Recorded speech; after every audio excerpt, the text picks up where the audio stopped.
Good morning guys, welcome to another vlog. Yes, I'm not a dirty rat anymore. I shaved my face. Sorry about that. You know, things are hectic, not just doing the vlogs, but having kids and this America trip and everything else, and as well as this weekend drifting.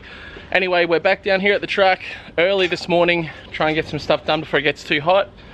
But basically we're gonna get the front arms, the gktech arms swapped out, get the production model arms into the front of this car and get it straight down to an alignment so I can test it tonight. Probably only do a handful of laps, so I just got some second-hand tires on there, but it's just I want to feel it before I put it on the trailer and drive. I think it's 16 hours tomorrow down to Wakefield Park, so yeah, I'm gonna smash that out. Again, my boy Larkin's down here giving us a hand. I didn't get the wave. So yeah, we're gonna basically get it done as quickly as we can while doing it properly, and we'll go from there. We've also got a new power steering pump for that needs to go in at some point. Wouldn't mind smashing some laps in Adam's car.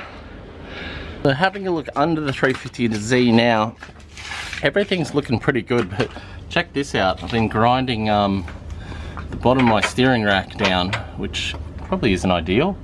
Car isn't even super low. It doesn't make any sense that I'm scratching that, but well, it's only the mat, so yeah, it should be alright.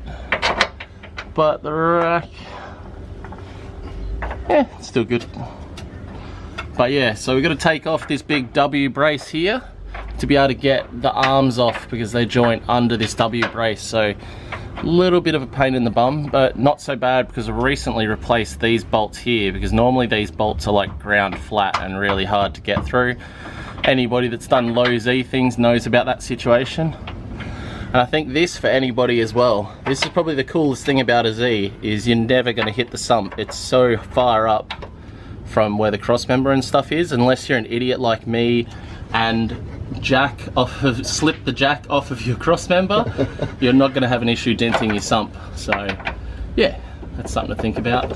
See, it goes on. What are you worried about? I wasn't worried, you were. Yeah, I was worried. Yeah. Everything else looks pretty good under here. I'm actually surprised my engine mount bolts are still there. There's the one on that side. Engine mount's still there. The bolt in it? Because that's what you usually lose on these. The bolt's still there. Yeah, it's still tight. No real oil or anything underneath the car. Fucking mint.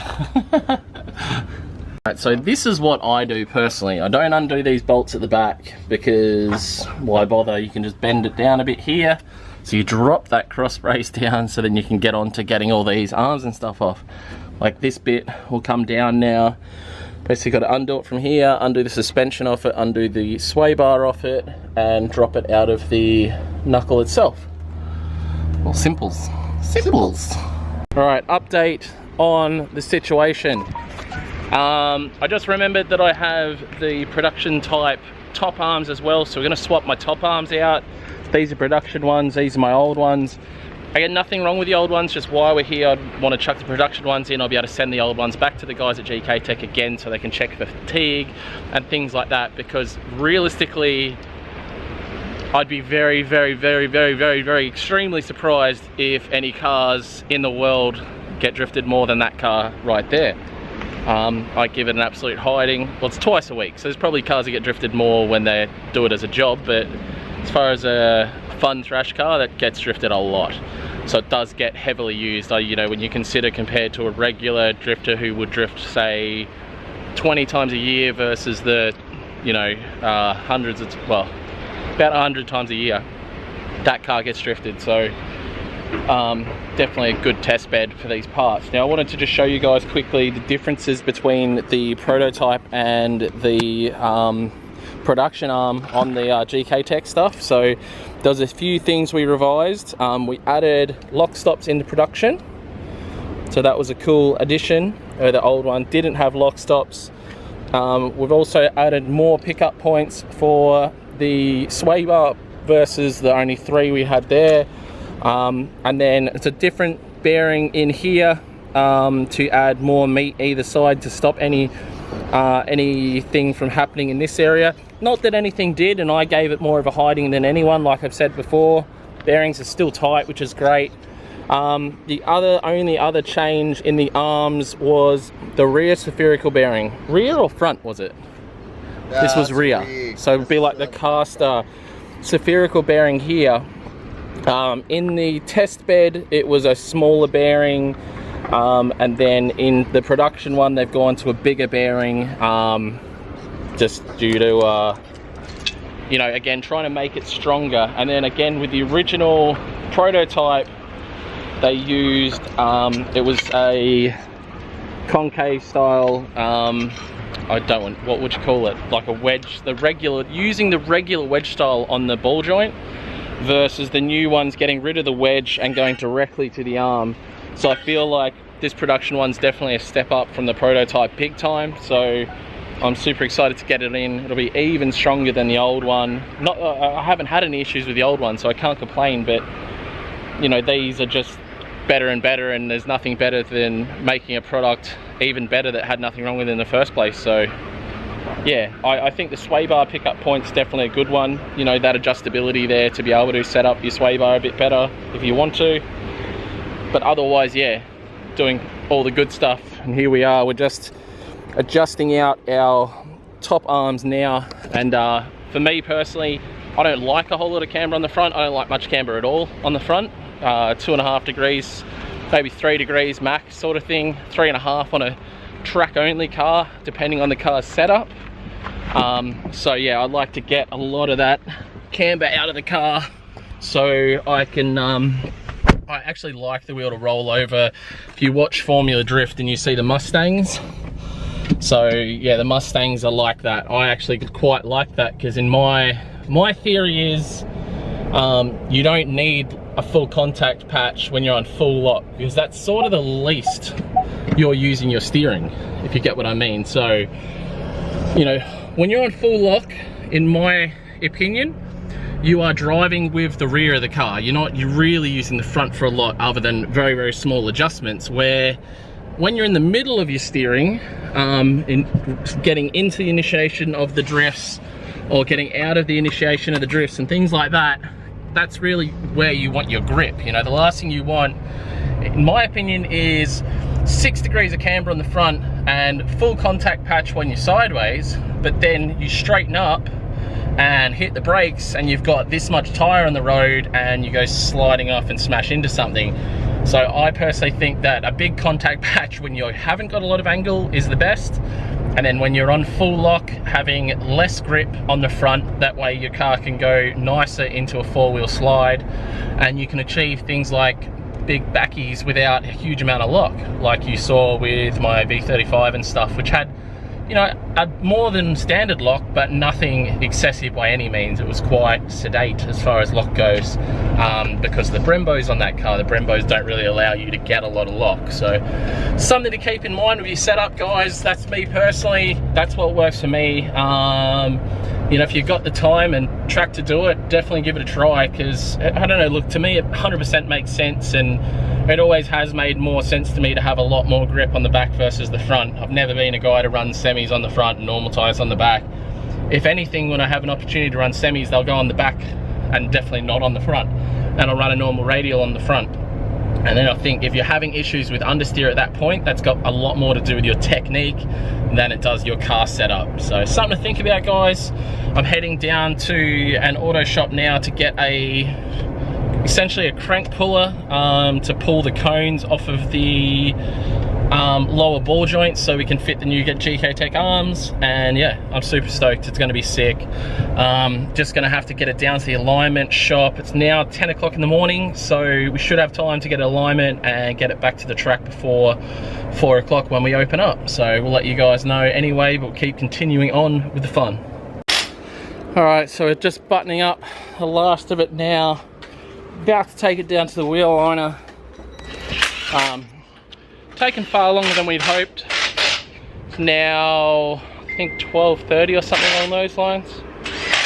12:44, so go drop it off my wheel liner now. Hopefully I have time to get it sorted out so I can give it a little test tonight, but it's all right, it's all happening. It's just taking time, taking too much time. So, oh, I didn't really need to change the upper arms, and doing that, it was a lot of time and making it right, so at least it's right now. Starting to drive along here.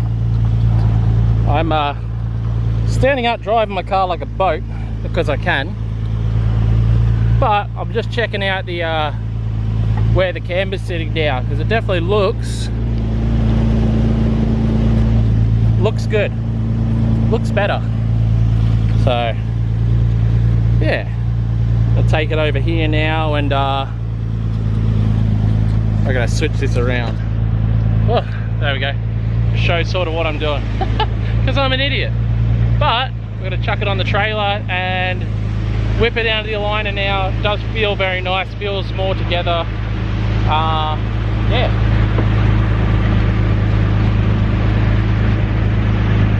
Cool. Alright, so we're here at Bossman Tyres now. You see, like I said, no affiliation with these guys. They're just always good and can get me straight onto the wheel alignment. Hi.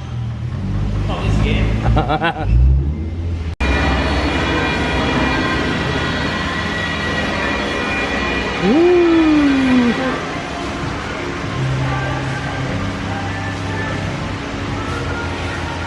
Alright, so this is where we've ended up. The steering is turned off to one side at the moment because we're trying to center the steering wheel, but the caster we're going pretty spot on. That by the time we fix the alignment, it'll probably be about 8 degrees of caster, yeah, which is sweet. Pretty sweet. I want it 7 or 8, that's fine. That camber there, that's camber. Yeah, sick. So we've definitely taken some camber out, which is good. I'm very happy about that. And then we need, once we start moving the yeah, but it was still a good starting point compared to what we had last time, right? Yeah, sick. All right, so I'll try and explain a little bit of what's going on. When I'm off throttle or hard on brakes into a corner, I'm having a situation where the back of my car lifts up, and it lifts up so much that the wheels actually go into a real positive. And because they're on such a positive, I'm on the outside edge of my wheel, and when I'm leading into a corner hard on the brakes, it means I have no rear grip at all, or very little rear grip. So it's part of running like a soft setup like I do run in the back of this car, but if I take a bit of that camber out, then I'll be able to have that good side by, and my forward grip is still very, very good. So not really sacrificing anything at that point. I think for the most part, I'll just be adding in a lot of toe. So we've got like 9, so we'll have like, yeah, 18 mil of total toe in. So that'll be nice and aggressive. What you can see here, guys, is obviously that's still at 40 mil, but I run about 20 mil per side with my gktech setup. It's not a streetable setup by any means. I ran a lot more softer setup in my V35 because it was a street car. But this being a track car, by running so much toe out, I'm essentially creating fake lock. So that on my lead wheel in any direction, I'm gonna have a lot of lock, and my chase wheel will be dragging a bit. But I don't really mind that, again, because I don't run a lot of grip on the front of the car. So that trailing wheel not having as much lock, the only problem for that is it doesn't look as cool in photos, because yeah, you know, when you get that wires fabby and the chase wheels like got heaps of angle on it, and then the car generally at that point drives fairly sucky as well. So this for me works on this car. It's up to you guys, but on a track car with not super aggressive knuckles, like they are good, these gktech knuckles, but they don't give a massive amount of lock, just basically due to the coilover and brake situation that can't really be avoided unless we go super mega lower control arms, which is something gktech I know are looking into for the future for 350Z track cars. But as an affordable option right now, these are 100% the go. But yeah, we'll work with these guys at gktech to make all these work even better. But just for reference, guys, that is my setup on the 350Z. 20 mil aside, I really like, gives me plenty of lock and doesn't let the brakes interfere. So that's more relative of where we are. So there we go, 20 mil aside, the camber has come back to almost spot on. And then we have a slight difference on caster, which if we had more time, we'd be adjusting out with the lower control arms and topper arms and things like that, but I don't think we're gonna have time here today. So yeah. So what are we doing now, Larkins? I'll do the swing first. Yeah, all right. Like just what it wants, and then We're doing another caster swing now. doing Yep. another caster swing to make sure all our measurements are correct. And then we're going to check to see how the rack is. Yeah. See how off center or center it is. Yeah, so that is my main concern, is whether we're still going to get full travel out of the rack on full lock, and I think that's my major concern in this situation. Alright, so we've gone to all kinds of stupid effort basically to keep Adam LZ happy because he hates all my crooked steering wheels. So this is for you, Adam. Steering wheel's going to be straight now. Next time you come to Australia, it's all going to be okay because I won't have a crooked steering wheel. Alright, we are done finally. Thank you, sir. No dramas at all. Look at that, straight steering wheel. I'm going to enjoy driving with a straight steering wheel. All my specs. Yeah, specs, there you go. Alright, let's fire this bad boy out. Woo. So sometimes I like to load the car on backwards to upset people. How tough is this thing? Very nice. Sick. It's pretty much the same thing though. Alright, 350Z is ready for ascend. Take it out, give it some test laps.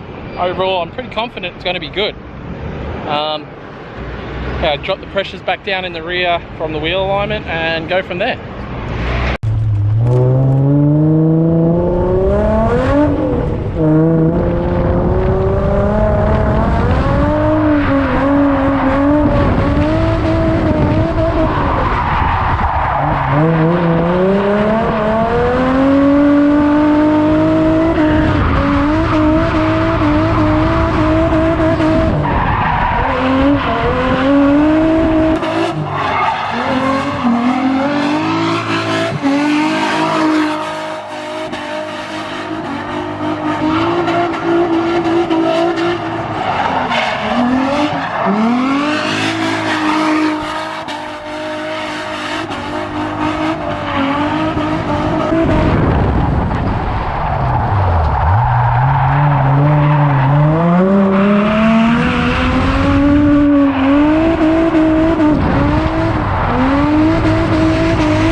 Overboard to lose some wide body, don't I?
down. Definitely got more side bite, was what I hoped for. Just starting to load up now. We're going to check out this little Z car here because it's a beauty. Schmicko. So good. I'm standing back. I'm not going too close to get the intricacies of the self-tappers. Did a sick job, man. Thanks. We'll have a little watch of this thing out on track too because it's fast as hell. My boy back in the vlogs, mate. I've no idea. What is that? What is it? Yeah. 280Z, I believe. 280Z? I think they're called a 280Z. That thing used to have small wheels on it and it was fast. Now it's got 265s on it. I asked Baba if it was an 86, but he said no. No, it's definitely not an 86. Jesus. I did know that. Yeah. I didn't actually know what it was though. Should be fast. He was fast on small wheels. I thought maybe an old Supra, but I said it had a really weird tail light, so... Yeah, 280Z. Yeah, right. Yeah. But it should be a rocket ship. 20 pound on 265s. Oh, yes. Makes me want to pull the race car off the trailer and have it belt around with him. But I think he's coming down this weekend maybe. So, should be good.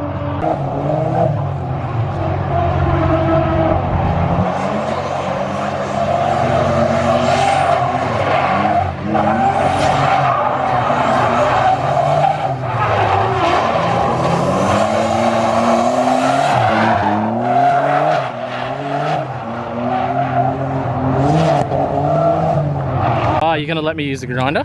No, I'm gonna do it. No, you won't be able to cut Princey, the my boy here, always freaks out about me with grinders. Because you've seen me use a grinder. Yeah, you won't be able to cut in a straight line. Yeah, well. But our idea, basically, I want to cut my tyre rack down, have it sitting lower so it's not catching the wind as badly because it sits really high for no goddamn reason. I don't need to tow any big cars. All my cars are low boys. I don't want no high cars in my trailer, and if there is cars that are higher that need to go on the trailer, they won't be drift cars and they won't need a tyre rack. So, yes. What are you measuring? What? Mate, I'd perfectly measured Shucker's height. I wanted Shucker's off. We don't need to. Yeah. We just Shuckers off. We cut one piece and then hold it there and cut it. What? That's what he does for a living. It's too easy. He builds That's boats. the easiest thing. It's too easy. Shuckers Bryce builds boats.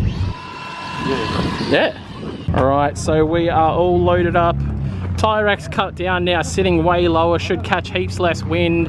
Because we've got so much weight and wheels and tyres, I've put moved the 350Z back further. So it takes some weight off of the tow car and overall looks bloody mint. Fucking mint.